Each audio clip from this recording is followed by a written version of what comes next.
The morning sky over Seoul turned purple, not the gentle purple of sunrise, but a deep artificial purple that made everyone stop and look up. Above the city, massive ships appeared one by one, breaking through the clouds like giant crystals catching sunlight. In his office at the Global Defense Center, General Mirai stood calmly by the window. His hands were behind his back as he watched the ships fill the sky. Unlike other alien invasions in human history, this time Earth was ready. But the aliens didn't know that yet. "Sir, the largest ship is directly above us now," said Captain Yijin, walking into his office with a tablet. "They're broadcasting a message to every device on Earth." Mirai nodded. "Let them speak. Let's hear what the famous Immortal army has to say." The screens in his office came to life. A tall figure appeared, wearing armor that looked like it was made from the same crystal as their ships. The alien removed his helmet, revealing a face that looked surprisingly human. This was Commander Jaiho of the Daewon Empire, though no one on Earth knew his name yet. "People of Earth," Jaiho said in perfect English, his voice deep and clear. "Your planet is now under the protection of the Daewon Empire. We have conquered 1,000 worlds.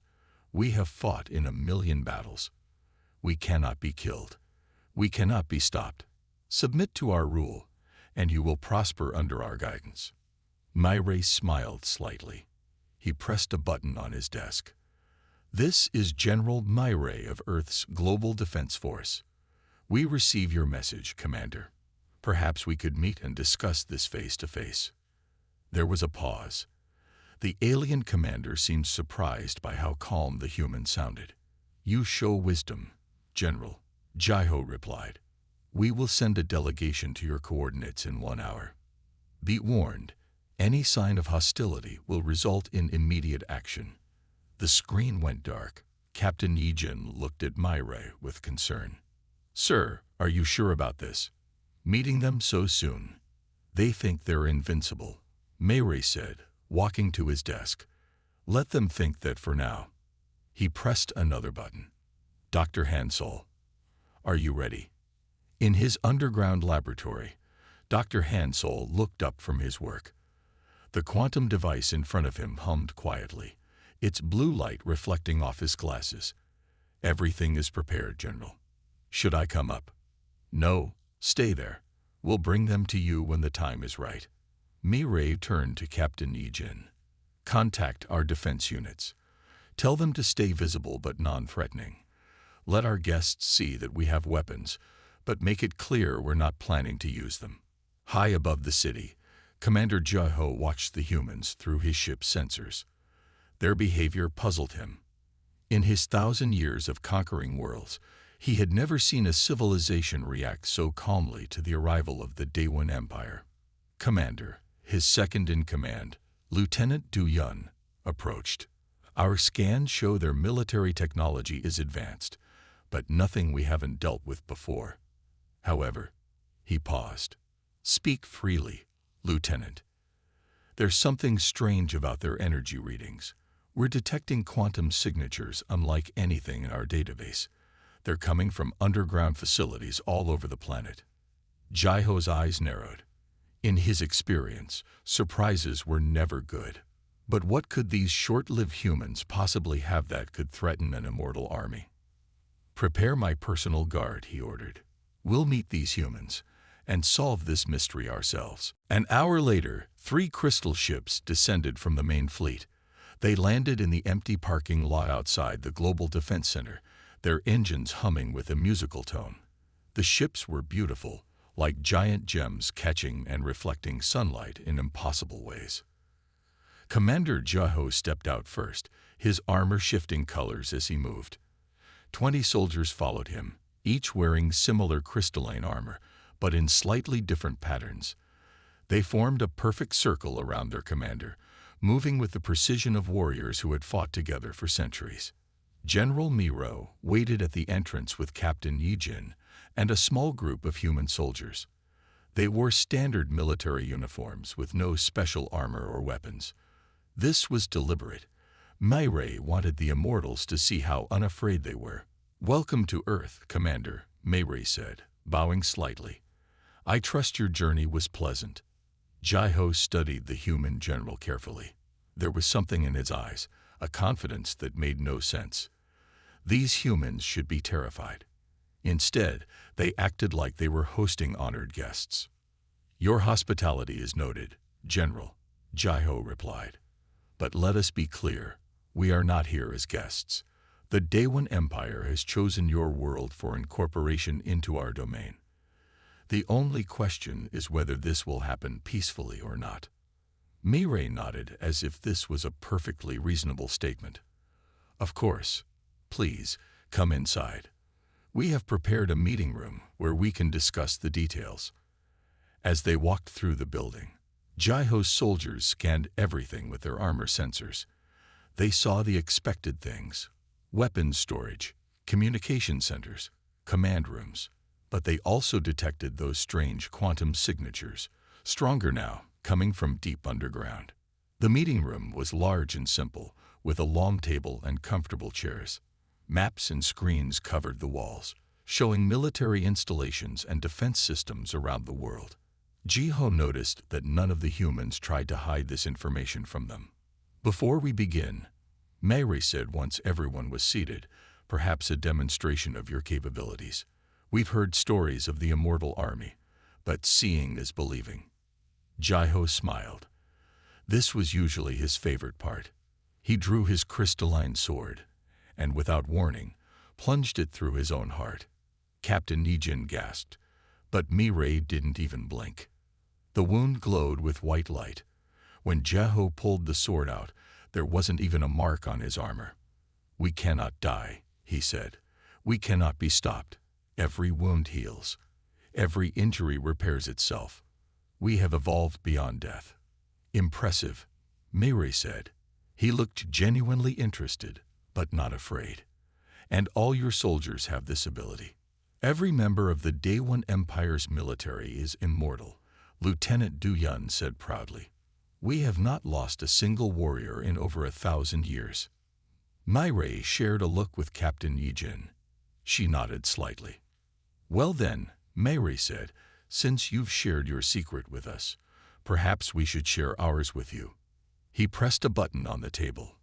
A holographic display appeared in the center of the room, showing complex quantum equations and diagrams. "What is this?" Jai-Ho demanded. "The reason we're not afraid of immortal warriors," Mayray said simply. "Commander, would you like to meet Dr. Hansol? He has something very interesting to show you." Jai-Ho looked at the equations floating in the air, then at Mayray's confident smile. For the first time in centuries, he felt something he had almost forgotten: uncertainty. "Show me," he said. And as they headed toward the elevator that would take them deep underground, Jai-Ho couldn't shake the feeling that the real surprise of this invasion was yet to come. The humans were hiding something that made them believe they could stand against an immortal army. He was about to find out what it was, and he had a feeling he wouldn't like the answer. The elevator descended deep beneath Seoul. Commander Jai-Ho watched the floor numbers drop past 100, then 200. His immortal guards stood perfectly still, their crystal armor reflecting the elevator's soft light. General Mayray broke the silence. "You understand, Commander, that what you're about to see is Earth's most carefully guarded secret. Few secrets remain hidden from the Day-One Empire," Jai-Ho replied, but there was a slight edge of uncertainty in his voice. The elevator finally stopped at level 300. The doors opened to reveal a vast underground complex. The walls glowed with blue light from thousands of quantum processors. In the center of the main room stood a massive machine that looked like a silver tree, its branches reaching toward the ceiling. Blue energy flowed through transparent tubes, like glowing water running up the trunk and out through the branches. Dr. Hansol waited for them by the machine. He was a shorter man wearing a simple white lab coat, but his eyes showed the same confidence as General Mayray's. "Welcome, Commander Jai-Ho," he said, bowing slightly. "This is the Soul Cipher." Jai-Ho's armor sensors were going crazy. The quantum readings here were off the scale. "What is this device?" Perhaps a demonstration would be better than an explanation, Hansol said. He nodded to Captain Nijin, who stepped forward. I volunteer, Doctor, she said firmly. Hansol led them to a room next to the main chamber. Inside were 2 medical beds, each connected to the soul cipher by glowing blue cables. On one bed lay what looked like a sleeping woman, identical to Captain Nijin in every way. A clone? Lieutenant Du Yun asked, his hand moving to his weapon. No, Hansol said. An empty vessel. Watch carefully, Commander. You're about to see why Earth isn't afraid of immortal warriors. Captain Nijin lay down on the other bed. Hansol placed a small device on her forehead and another on the forehead of the empty vessel. He walked to a control panel and pressed several buttons. The soul cipher hummed louder. Blue light flowed through the cables, surrounding both bodies. For a moment, nothing seemed to happen. Then Captain Nijin's original body went completely still. The second body opened its eyes. Transfer complete, the new body said in Captain Nijin's voice. She sat up smoothly and smiled at the shocked immortals. As you can see, Commander, death means something very different to us now. Jaiho stepped back. For the first time in centuries, he felt fear. Impossible. You've moved her consciousness. Not moved, Hansol corrected, copied and transferred. The original body is fine. Watch. He pressed another button, and Captain Nijin's first body opened its eyes too. Now there were 2 of her, both equally alive, both with the same memories and personality. You see, Commander, General Mirai said, while your people became immortal by preventing death, we humans found a different path. We can transfer our consciousness to new bodies, to machines, even to our ships if we want to. Death isn't an end for us anymore. It's just a transition. Lieutenant Du Yun's crystal armor changed color, showing his distress. Commander, this changes everything. If they can duplicate themselves. It's not that simple, Hansol interrupted. We can't make unlimited copies. The human consciousness can only exist in one vessel at a time. What you just saw was a temporary demonstration, but we can transfer instantly at the moment of death. Kill one of us, and our consciousness transfers automatically to a new body. We have backup vessels stored all over the planet. Jaiho walked slowly around both versions of Captain Nijin. His mind raced with the military implications. The Immortal Army's greatest advantage had always been their inability to die. They could fight forever, wearing down any enemy through sheer persistence. But if the humans could simply transfer to new bodies whenever they died, how long? He demanded. How long have you had this technology? Long enough to prepare, Mirai answered. We detected your fleet 6 months ago. We knew we couldn't match your immortality directly, so we found our own solution. In the main chamber, the soul cipher continued its quiet humming. Jaiho stared at it, remembering all the worlds his army had conquered. None of them had ever presented a challenge like this. You understand what this means, Commander, Mirai continued. A war between us would be meaningless. Your immortal army against our transferable consciousness, it would never end. You can't die. And now, neither can we. Captain Nijin, both versions of her, stood up. Doctor, I think we can end the demonstration now. Hansol nodded and pressed more buttons. The blue light flowed again, and when it faded, only one Captain Nijin remained. The second body lay empty once more. The process works with any compatible vessel, Hansol explained. We can transfer to younger cloned bodies as we age. We can move our consciousness into mechanical bodies for space exploration. We can even. An alarm suddenly blared through the facility. Red lights flashed along the walls. What's happening? Jaiho demanded. General Mirai rushed to a communication panel. Report. A voice crackled through the speaker. Sir, we have unauthorized launches from the Daewon fleet. 3 ships have broken formation and are powering weapons.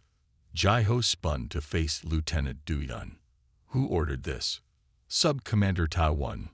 Sir, Du Yun reported, checking his armor's display.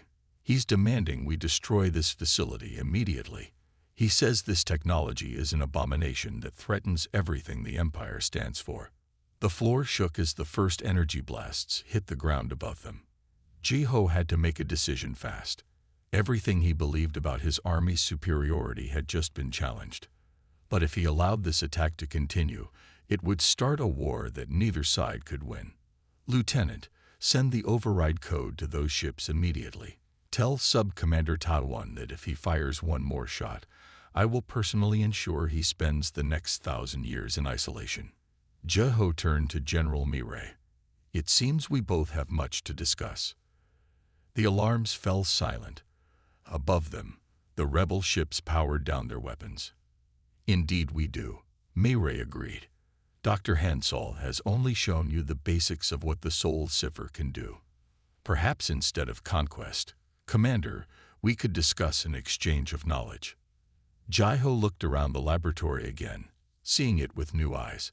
His empire had spent millennia perfecting physical immortality. But these humans, in their short lives, had found a completely different path to eternal life. What else could they discover together? General, he said finally, I believe the Day One Empire may need to reconsider its traditional approach to first contact. He turned to Dr. Hansol. Doctor, I have many questions about your technology, and I suspect my own scientists would be very interested in speaking with you. Hansol smiled.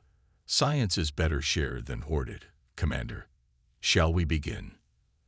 As they gathered around the Soul Cipher to continue their discussion, both humans and immortals knew that this day would change both their civilizations forever. The question was no longer about who would win a war, but about what they could achieve together. 1 week after the arrival of the Day One Empire, the underground laboratory had changed dramatically.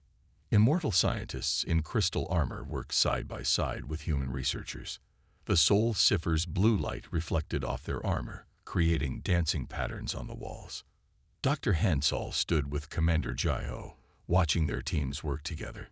Your scientists learn quickly, Hansol said. When you've lived for centuries, you develop a deep understanding of many fields, Jiho replied. Though I must admit, your quantum technology is unlike anything we've encountered before. In the main chamber, they had set up a new testing area. Captain Yijin was there, helping the immortal scientists understand the consciousness transfer process. She had become their primary test subject, as the immortals found her willing attitude and clear explanations helpful. Ready for today's experiment? She asked, looking at both leaders. Today was important. They would attempt something never tried before, transferring an immortal's consciousness using the Soul Cipher. Many of Jiho's scientists thought it was impossible. Their immortal bodies were too different from human ones. Lieutenant Du Yun had volunteered for the test.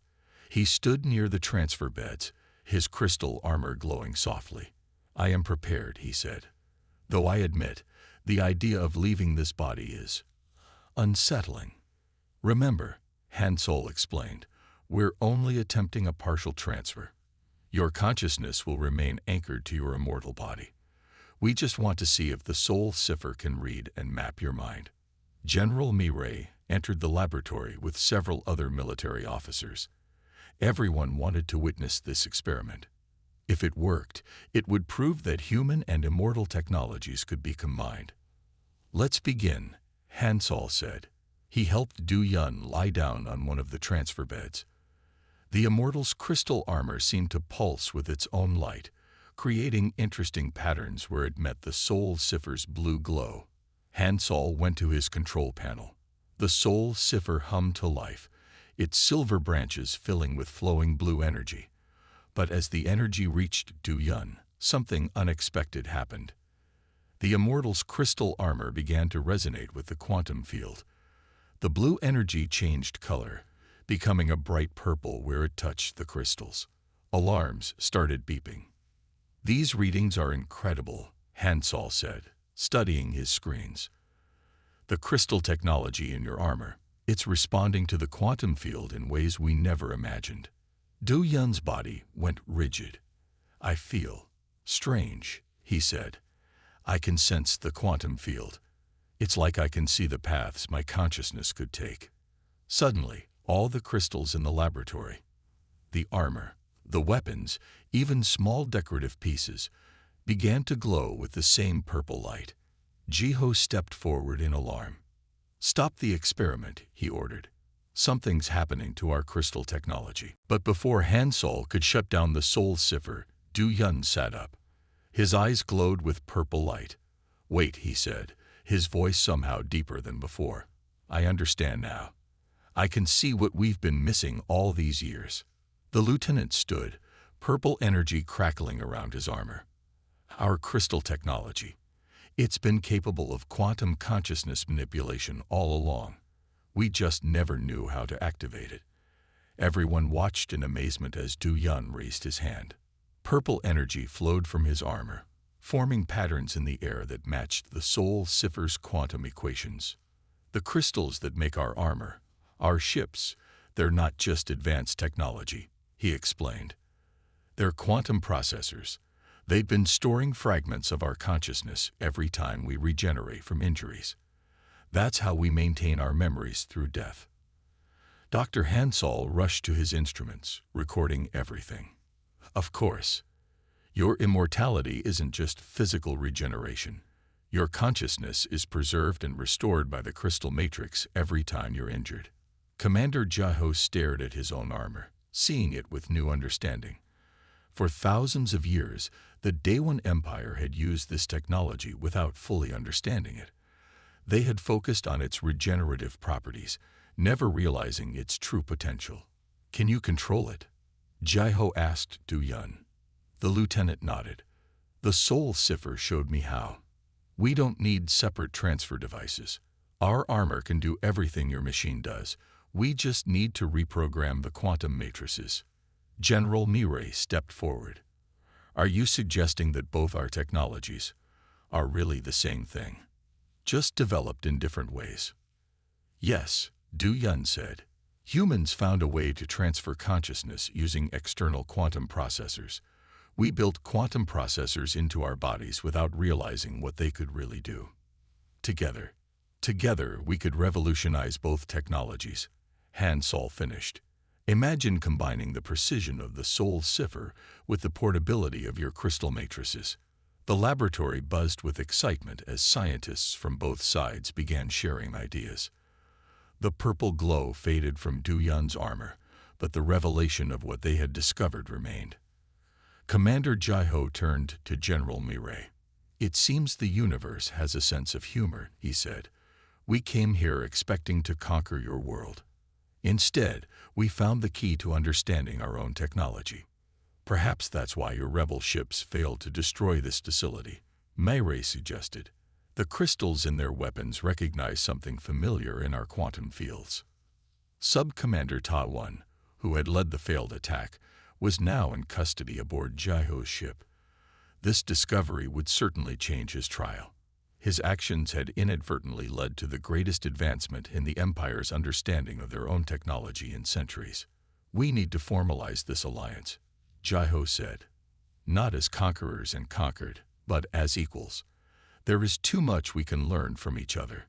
Dr. Hansol was already working with Du Yun, modifying the soul cipher's protocols to better interact with the crystal technology. Captain Yijin watched them work, realizing that her role as a test subject would become even more important now. "The question is," Hansol said, looking up from his work, "what do we do with this discovery? The ability to transfer consciousness freely, combined with your crystal matrices. We could change the nature of existence itself." Commander Jiho nodded thoughtfully. "For too long, the Empire has focused on conquest because we believed we had nothing left to learn from younger civilizations. Today has proven how wrong we were." As the day continued, more tests were run. Each one revealed new possibilities for combining human and immortal technology. The laboratory that had been built to defend Earth against invasion was becoming something else, a place where two civilizations could build a future neither had imagined possible. And high above them, the crystal ships of the Daewon Empire hung in the sky, their surfaces beginning to pulse with a new purple glow as the quantum awakening spread through their systems. The war that never began was giving way to a revolution in science that would change both civilizations forever. 2 weeks after the discovery of the crystal quantum connection, problems began to appear. In the main laboratory, the Sol Cipher's blue light flickered as another test failed. Dr. Hansol wiped sweat from his forehead as he checked the readings. "The energy patterns are becoming unstable," he told Commander Jio. "Every time we try to merge the technologies, the quantum fields start to break down." Lieutenant Du Yun stood nearby, his armor still showing traces of purple energy from their latest attempt. Could the problem be in the transfer protocols? Before Hansol could answer, alarms started ringing throughout the facility. General Mirai rushed into the laboratory, his face serious. "We have a situation," he announced. "Sub-Commander Taiwan has escaped." Commander Jaiho's crystal armor darkened with concern. "How?" "He used what we learned about the quantum properties of the crystals," Captain Yijin reported, entering with a data tablet. "He somehow connected with his ship's crystal matrix and transferred his consciousness through it. He's taken control of 3 warships and is demanding we shut down all Sol Cipher research." The news hit the laboratory like a physical force. Their greatest fear had come true. Someone had weaponized their discovery before they could perfect it. "Show me," Jaiho ordered. The main screen activated, showing 3 crystal ships hovering over Sol. Their surfaces glowed with angry red energy instead of the usual purple or blue. Taiwan's face appeared on the screen, his eyes glowing with the same red light. "Commander Jaiho," he said, his voice distorted by power. "You have betrayed the Empire's principles. These humans have corrupted our pure immortality with their artificial consciousness transfer. I will not allow this to continue." Hansol studied the energy readings from the rebel ships. "This is fascinating but dangerous," he said. "He's modified the crystal matrices to amplify his consciousness. He's controlling all 3 ships simultaneously." "How is that possible?" Mirai asked. "You said multiple consciousness copies couldn't exist at once." "They can't, not normally," Hansol explained. "But he's using the ship's crystals as extensions of his own consciousness rather than creating true copies. It's brilliant but extremely unstable. The power requirements alone should be tearing his mind apart." As if to prove Hansol's point, Taiwan's image flickered, his face showing moments of pain. But his voice remained strong. "I will give you 1 hour to shut down the Sol Cipher and surrender this facility. After that, I will destroy it myself." The screen went dark. Commander Jaiho turned to his scientists. "Options." Lieutenant Du Yun stepped forward. "Sir, I might have an idea. When I connected with the quantum field during our first test, I saw something. The crystal matrices don't just store consciousness. They can redirect it." "Explain," Hansol said, already moving to his control panel. "If we can't merge the technologies safely, maybe we can use them to complement each other instead," Du Yun suggested. "The Sol Cipher provides the quantum framework, while our crystals act as conduits and amplifiers." Captain Yijin nodded. "Like building a bridge between 2 different systems instead of trying to force them to become one." They worked quickly, modifying both the Sol Cipher and a crystal armor. Hansol's fingers flew over his controls while Immortal scientists adjusted their crystal matrices. Time was running out. 50 minutes later, they were ready for a test. Du Yun lay on the transfer bed again, but this time Captain Yijin stood next to him in a suit covered with small crystal fragments taken from damaged armor pieces. "Remember," Hansol said, "we're not trying to transfer consciousness this time. We're creating a quantum link between your minds. If it works, you should be able to share consciousness temporarily without either of you losing your original form." The Sol Cipher hummed to life. Blue energy flowed through its branches, meeting purple crystal light halfway. This time, there were no alarms. The energies merged smoothly, creating a beautiful violet glow. Du Yun and Yijin gasped at the same time. "I can feel it. They said in perfect unison. We're connected but separate, two minds working as one. 15 minutes until Ta-1's deadline, Myray reminded them. This could work, Jai-Ho said, watching the energy pattern stabilize. But we'll need more power. A lot more. Han-Sol looked at the facility's power readings. If we redirect everything to the Soul Cipher and link it to your flagship's crystal matrix, the energy buildup could destroy the whole facility, Myray warned. We have no choice, Jai-Ho decided. He opened a communication channel to his fleet. This is Commander Jai-Ho. All ships except the rebel vessels, power down to minimum levels, and redirect your crystal matrix energy to my flagship. Authorization code Alpha 7 Delta. The effect was immediate. Hundreds of crystal ships in orbit began to dim as they shared their power. Jai-Ho's flagship glowed brighter and brighter, its crystal surface shifting through all colors of the spectrum. Sir, Du Yun said, still linked with Yi Jin, we're ready. But you should know, this link goes both ways. Tai-1 will be able to sense our minds just as we sense his. That's exactly what we want, Jai-Ho said. He turned to Han-Sol. Doctor, start the sequence. The Soul Cipher's branches filled with energy. The violet glow spread through the facility, up through the ground, and into the sky. Jai-Ho's flagship pulsed like a second sun. 5 minutes to deadline. Tai-1's ships detected the energy surge. His face appeared on their screen again, showing confusion and fear. What are you doing? Stop this immediately. But it was too late. The quantum link was forming. Through Du Yun and Yi Jin's shared consciousness, they could feel Ta-1's mind. His anger, his fear of change, his desperate need to protect what he saw as the purity of immortal existence. And he could feel them too. The excitement of discovery, the joy of cooperation, the endless possibilities that lay before them if they worked together. Human innovation combined with immortal experience, the future they could build. No, Ta-1 whispered. No, I won't accept this. I'll destroy it all first. His ship's weapons powered up, red energy building to critical levels. But before he could fire, the violet quantum field surrounded his vessels. Through the link, through the combined power of human and immortal technology, they reached out to his consciousness. They didn't fight him. They didn't try to override his control. Instead, they showed him the truth, that he wasn't protecting immortal purity. He was clinging to a limitation they hadn't even known they had. The red glow faded from Ta-1's ships. His face on the screen showed a mix of emotions, anger fading to understanding, fear giving way to wonder. How? He asked softly. How can something so different feel so right?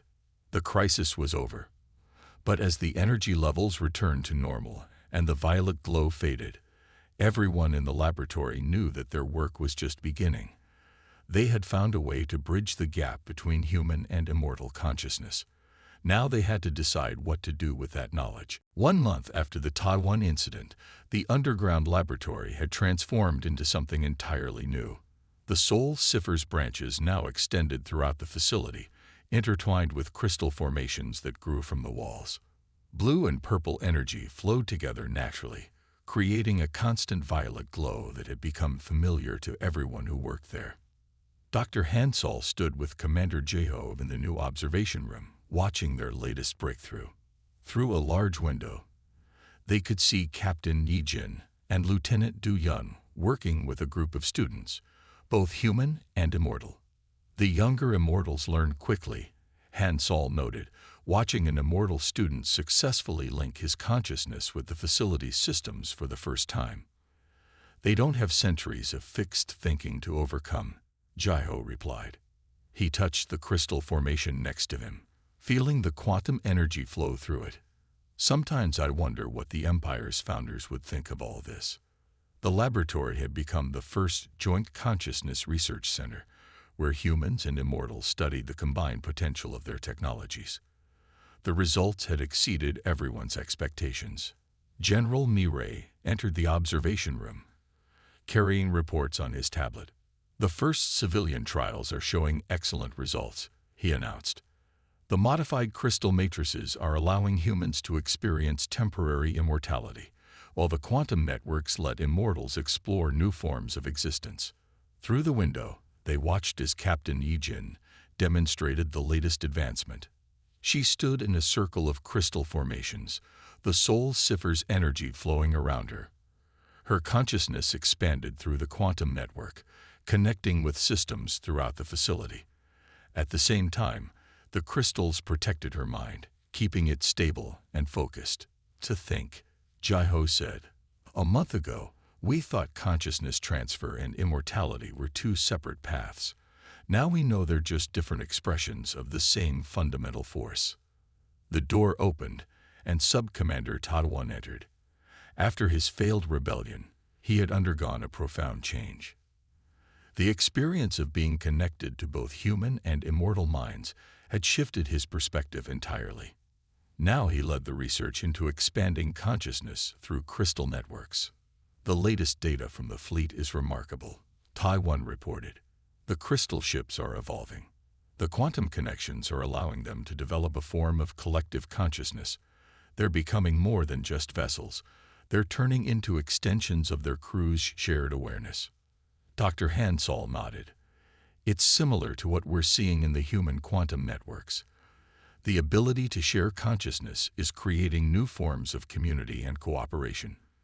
People are learning to think together while maintaining their individual identities. In the training room, Lieutenant Du Yun was showing the human student how to merge her consciousness with the crystal matrix temporarily. The student's eyes glowed violet as she experienced immortality for the first time. Not as an endless existence in one form, but as the freedom to exist in many forms while keeping her core self intact. The Empire's Council has made their decision, Jai-Ho announced. Earth will not be conquered or incorporated. Instead, they're proposing a new kind of alliance, the Joint Consciousness Exploration Initiative. The United Earth Council voted this morning as well. Mai Ray added, they've approved the proposal. We'll be establishing research centers like this one all over the planet. Through the window, they watched as more students practiced with the combined technologies. Humans learned to extend their consciousness through crystal networks while maintaining their ability to transfer between forms. Immortals discovered how to expand their awareness beyond their crystal matrices, exploring new states of existence through quantum connections. There are still challenges ahead, Hansol said. We're seeing some interesting side effects from long-term consciousness sharing. Some of the research teams are starting to develop a kind of group awareness even when they're not actively linked. Is that a problem? Jai-Ho asked. Not necessarily. It might be the next step in our evolution, both human and immortal consciousness adapting to work together in new ways. Taiwan touched one of the crystal formations, feeling the flowing energy. A month ago, I thought this combination of technologies would corrupt us. Now I understand. It's not corruption, it's growth. We were stagnant, thinking we had reached the peak of existence. The humans showed us how much further we could go. In the training room, Captain Yijin was ending her demonstration. As her consciousness returned to its normal state, the violet glow around her faded slowly. The students, human and immortal alike, were taking notes, asking questions, sharing ideas. There was no division between them, no sense that one group was teaching and the other learning. They were all explorers on a new frontier of consciousness. The first deep space expedition team is ready, Mai Ray said. A joint crew, using a crystal ship modified with soul cipher technology. They'll be able to explore further than either of our species could have gone alone. Dr. Hansol smiled. Imagine what they'll find out there. Other forms of consciousness we haven't even dreamed of yet. New ways of existing that could push our combined technologies even further. Commander Jai-Ho looked around the facility, at the seamless blend of human and immortal technology, at the students learning together, at the future they were building. When we came to Earth, we thought we were bringing advancement to a younger species. Instead, we found equals who showed us our own potential. The day continued in the research center. In labs throughout the facility, teams worked on new applications of their combined technologies. Some focused on medical applications, finding ways to use crystal matrices to heal human bodies. Others explored the possibilities of expanding consciousness into digital spaces, creating new realms of existence where human and immortal minds could meet and grow together. Above ground, the crystal ships of the Day One fleet had changed. Their surfaces now rippled with violet energy, their crews connected in ways that would have seemed impossible just a month ago. They were no longer just an immortal army. They had become something new, something that combined the best aspects of both civilizations. And deep in the facility, the Soul Cipher continued its quiet hum, its branches intertwined with living crystal. Blue and purple energy flowed together, creating patterns that seemed to hint at even greater discoveries waiting to be made. The future that had begun with a threatened invasion had become something far more remarkable, a partnership that would reshape both human and immortal existence for centuries to come.